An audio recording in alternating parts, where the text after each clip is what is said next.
এটা আমাদের গ্রামের কাছের জমি। এখানে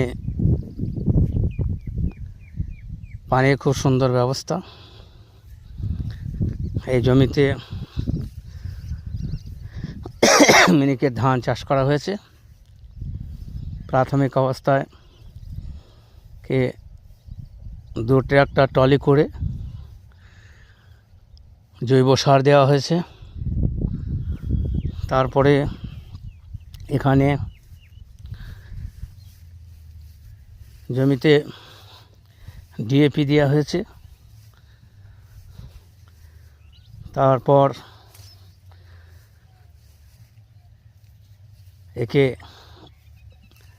রোয়ার সময় ওষুধ দেওয়া হয়েছে জমিতে, ঘাস মারতে না হয়।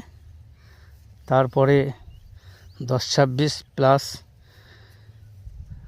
অল্প কিছু ইউরিয়া দেওয়া হয়েছে। তারপরে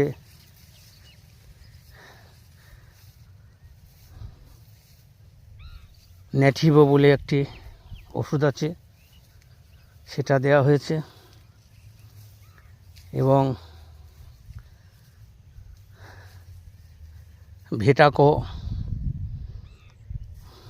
এক ধরনের একটা আপনার ডাস্টার, সেটাকে জমিতে দেওয়া হয়েছে যাতে করে ধান ফলন বেশি হয় এবং ঝাড়গুলো সুন্দরভাবে হয়। এই পরিস্থিতিতে ধান আল্লাহর রহমতে পর্যন্ত পৌঁছে গেছে। আল্লাহ তাআলা আমাদেরকে ভালোভাবে বাড়িতে পৌঁছে দিন। আল্লাহ তাবারক ওয়া তাআলা খেতে বরকত দান করুন।